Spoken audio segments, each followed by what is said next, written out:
You're listening to the Effective Statistician Podcast, a weekly podcast with Alexander Schacht and Benjamin Pieske, designed to help you reach your potential, lead great science, and serve patients without becoming overwhelmed by work.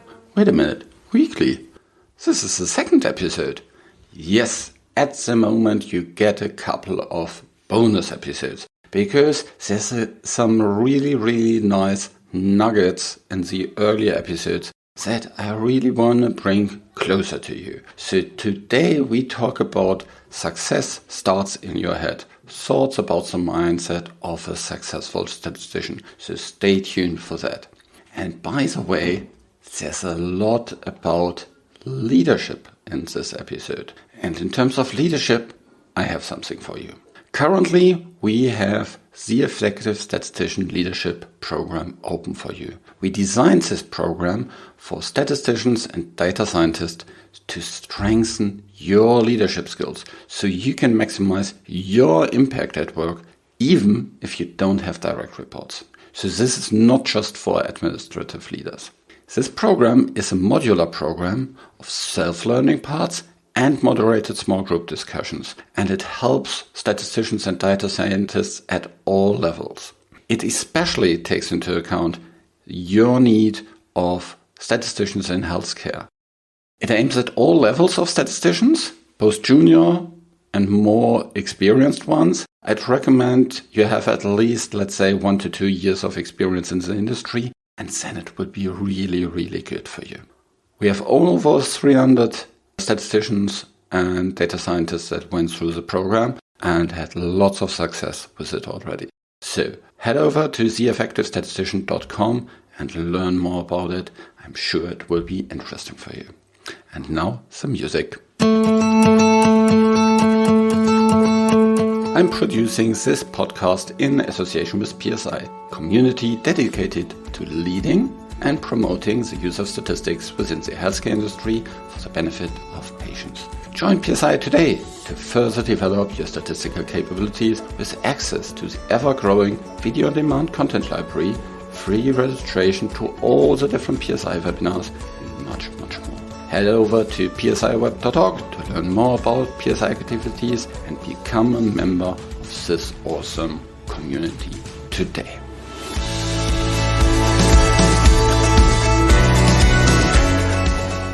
Hi, welcome to another episode of The Effective Statistician with Alexander Schacht and Benjamin Pieske. Hi, Benjamin. Hello, Alexander. Today we're talking about mindset. We're talking about what are our thoughts about the mindset of statisticians, how the mindset could be, and how the mindset of a especially effective statistician can be. Have you ever thought about that? Well, every day, basically. If you talk to people, if we lead people, if we discuss or try to convince people, these are aspects of the mindset of a statistician. My mindset, of your mindset, probably. And so it's a day-to-day activity that we do that is part of the mindset of a statistician. And I don't know, we think about this more in the background, probably, because you set yourself a goal. I mean, you have a goal to write an email, and there are certain aspects of it that goes into these into the mindset of, for me or for a statistician in general. For example, if you lead a team, there's a thought behind leading a team, and this is the mindset of a statistician. So yes, it's a day-to-day aspect of our job. Yeah, I think it's kind of the underlying fundament that drives everything. And I once heard about it, whether you are an owner or a renter. And this is a mindset. If you're working in your company, do you work in your company as an owner so that you really take care of things, that you really drive things, that you really ownership and you're passionate about it? Or are you a renter that's just kind of standing by, just giving advice, but you're not really involved because you're ready to move forward to whatever is next and you're never kind of really there. You're just kind of, you consult, you give input, but you don't really care, because it's not your own. And I think that is where it starts with. and very often see people that have these different mindsets and they just act very differently within the organizations. They communicate very differently. They have a different attitude to it. And I think especially when it's about people that lead, they need to have this owner mindset. They need to have this mindset, because otherwise you can't really lead.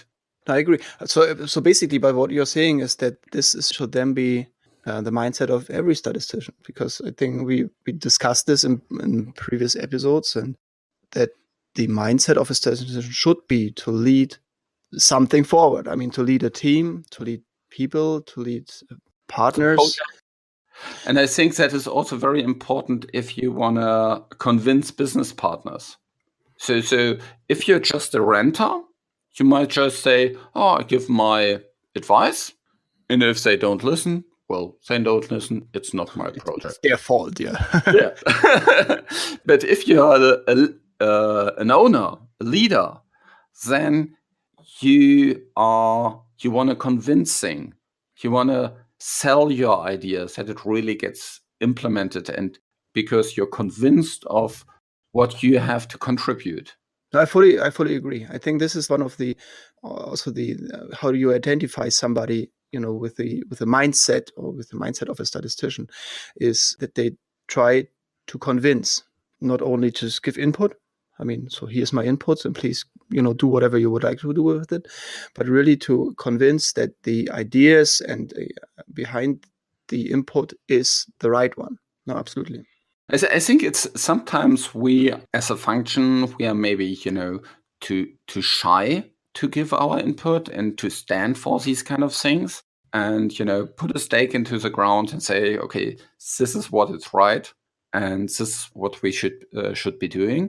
Of course, listen to others, all the other kind of sides of things, and sometimes it's not just black and white, but also to take the courage to really exert this influence.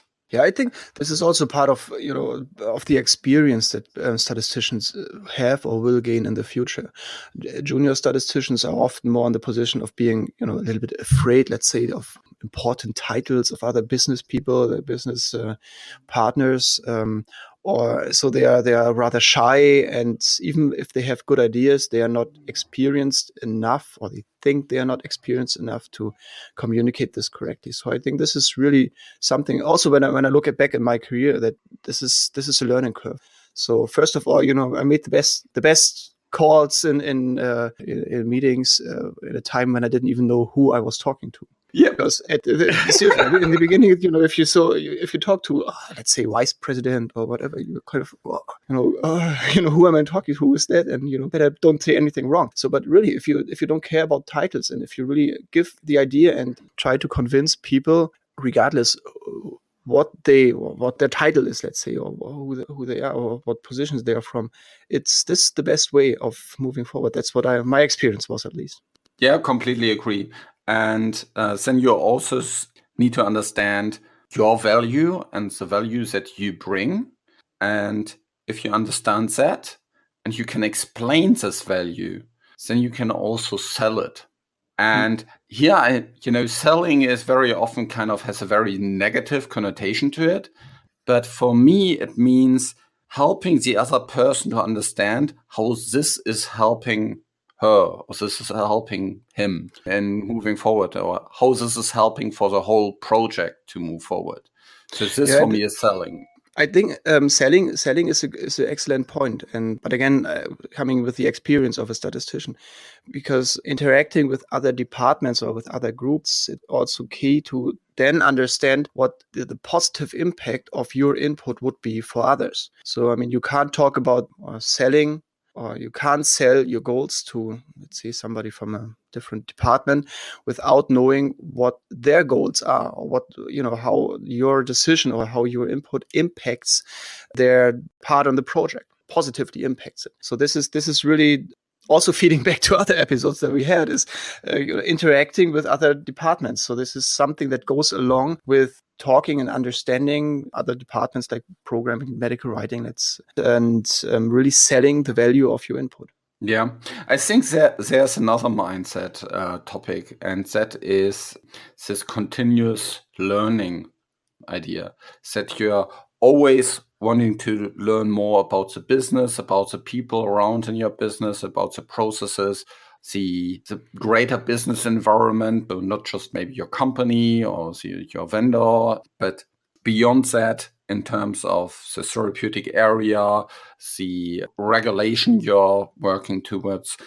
If you are really interested in driving things forward, and if you're really interested to become an effective statistician, I think you need to have this curiosity to learn a lot about all these kind of different things. And don't stop working because you think you learned it all. No, that's the nice thing about it. Very often, lots of these things you can learn while actually working on your project, but there's also lots of things that you can learn just as a side. Yeah. So, for example, just don't hang out always with the same people over lunch. Meet other people, especially if you're working in a bigger organization. There's so many people that you can meet for lunch, from completely different parts of your organization, and see how what they are doing is connected to what you're doing in the bigger picture. And that really opens up completely different new perspectives on things. So I can tell you, once our GM made all the people sitting in the office to have a day with the sales rep. And to be honest, I first thought this is a very, very stupid idea. But of course, everybody needed to do it. And I really embraced it. And I learned so much about the business. I learned so much about the data that I'm working on, how that is then actually perceived by the customer, how that is discussed with the customer. And one of my key takeaways from that, for example, was, all the tables that we had in all these different publications and so on, nobody had time to look into a table. The figures, these were the gold.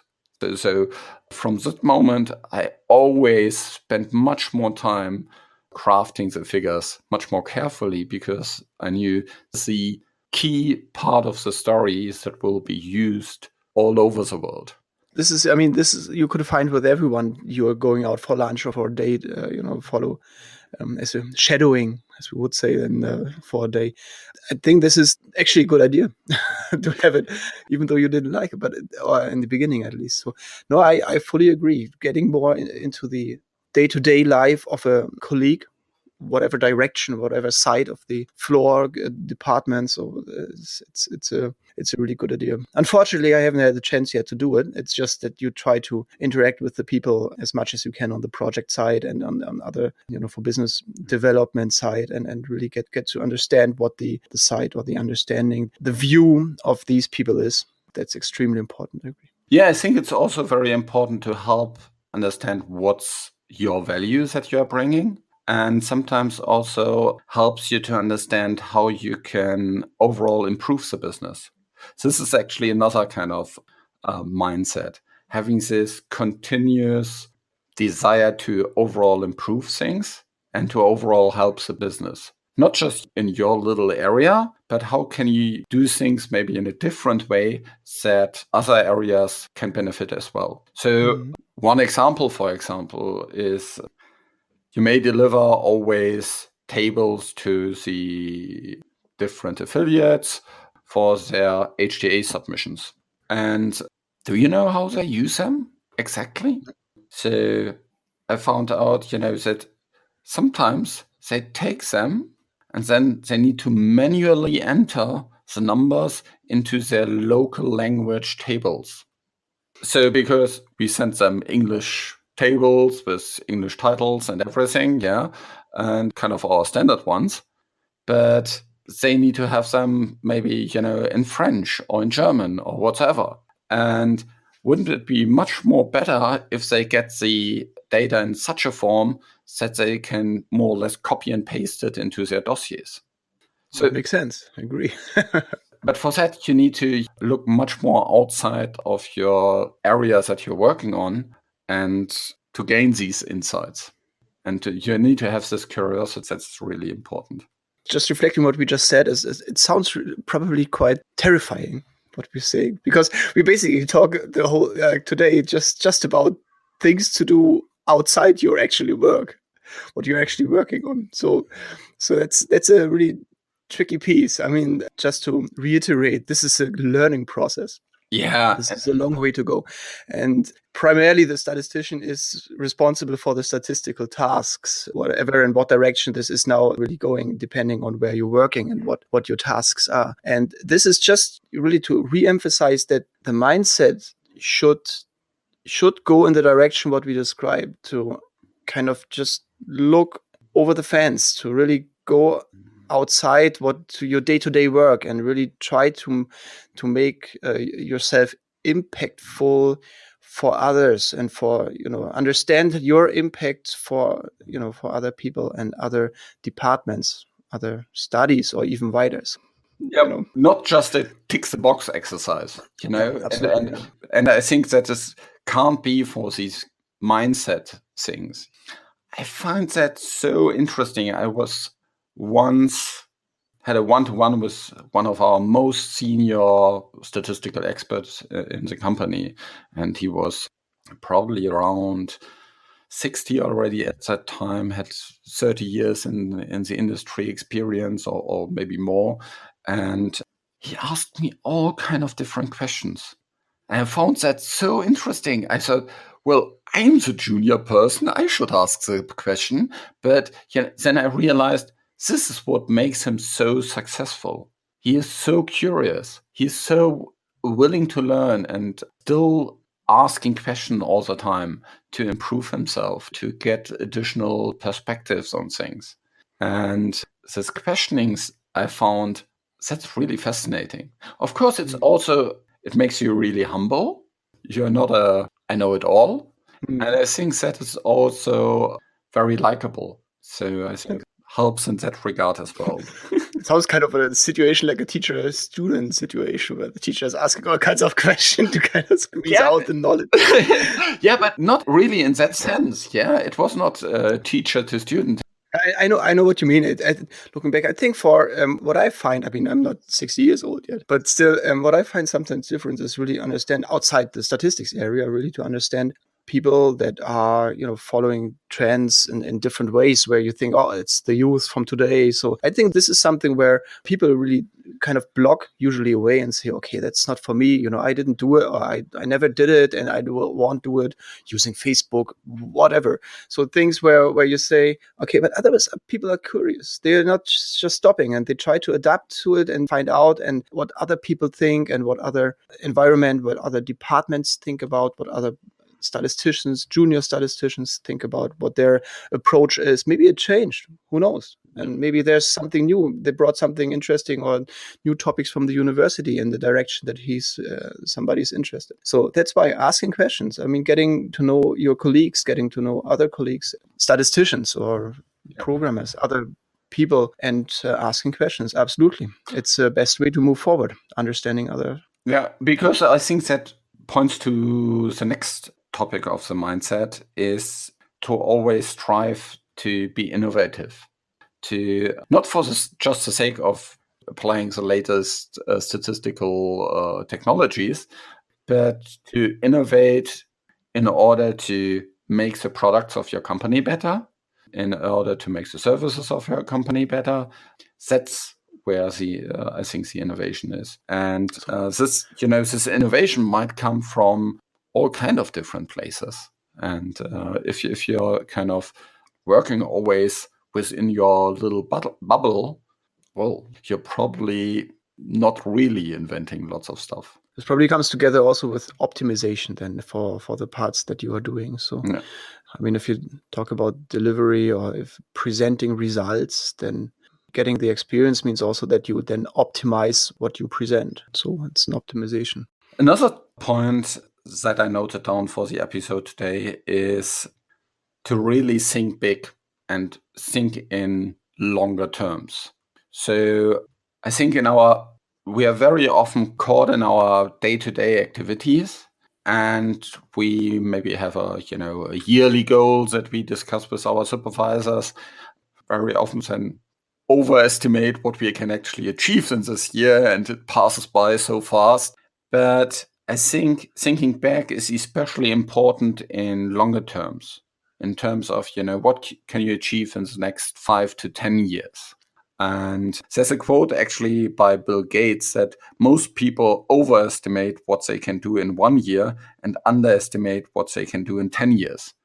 And I think that is completely correct. If you think back about what you have achieved in the last 10 years, probably, if you now think and extrapolate that to the next 10 years, where can you be? And I want to have people that have this long-term goal in mind, that have these kind of long-term vision. And it doesn't need to be, super precise in terms of, I want to have exactly this job or something like this, because, well, in 10 years, there will be probably so much change that maybe this job doesn't exist anymore, or maybe the company doesn't exist anymore. but I think to think more in kind of what you like to achieve in this period in a bigger picture kind of thing. That's an excellent point, because I think there are also restrictions to that mindset, because as you mentioned, the goals that you set, for example, with your supervisor are maximum 1 year. Look at companies, they present their numbers every quarter. The whole situation where we live in the industry and even outside the industry is that people do not care about what's 10 years. It's so far away, whatever will be. And you think, okay, but next year, summer vacation. It's the mindset that we have to kind of get over and think bigger. And because then you can actually create completely different momentum to yourself. If you have this picture in mind, what you want to get to in 10 years, you can break it down into, okay, maybe, what is more actionable to be achieved in 3 years, in 1 year, in the next month, this week, today. There's this book, The One Thing, that very often speaks about this. Yeah. So if you have this picture in mind, then what's the one thing that you need to achieve in 3 years? What's the one thing you need to achieve in this year? It's one thing you need to achieve in more and more shorter time periods. And by that, then you get to these actionable tasks that you can do every day. Yeah, I'm just still thinking loudly about this, because it's an excellent point. I don't have ideas what is in 10 years. I know that we still have enough topics for the podcast for 1 year, at least. But I don't know about 10 years. I just looked into our idea list, and I think we have ideas for at least 3 years in the tracker. So okay, so one other topic in terms of the mindset, and probably the last one, is the quality aspect. So, and for me, if I'm talking about quality, don't necessarily think about tick the box, SOP, check quality mindset, but quality, know what are the principles of quality that we are looking towards. So things like patient safety, things like professional behavior, things like traceability of what we are doing. You need to have these kind of things in mind all the time to be a good statistician, I think. And it also has actually something to do with integrity, I think. And that is in an industry that is also earning a lot of money, sometimes actually quite difficult. Because, well, there's no surprise to our industry that we are highly regulated, and there's lots of companies that have a code of conduct and things like this. Well, usually companies have a code of conduct because something went utterly wrong beforehand. So therefore, I think have this integrity and quality in mind is really important for a statistician. No, I kind of more than agree. There's a lot of thoughts that we can spend on this topic, actually. But I agree that the statistician should be kind of free of any background thinking in terms of. So integrity is something really important, and it frees you up as well for the work that you are doing. So how can you sell let's say, results or numbers, whatever, in the best way, with the most impact, honest way. If you try to drive something in a specific direction, so it doesn't work together. So really, you have to have the quality in mind what you're selling. That's not the correct number. It's the quality of what you are trying to sell. Yeah. Okay, with that, we are actually through all the different points today. That was a lot of fun again, Benjamin. Yeah, definitely. And again, we talk in 10 years about what we achieved so far. Yeah. Let's see whether the podcast exists by this time. Okay, thanks for listening and talk to you next week. Bye. Bye. This show was created in association with PSI. Don't forget to head over to theeffectivestatistician.com to learn about the Effective Statistician Leadership Program. It is only open now until mid-October, and then will only reopen next year again. So check it out now. Thanks to Rain and her team at VVS who help with the show in the background, and thank you for listening. Reach your potential, lead great science, and serve patients. Just be an effective statistician.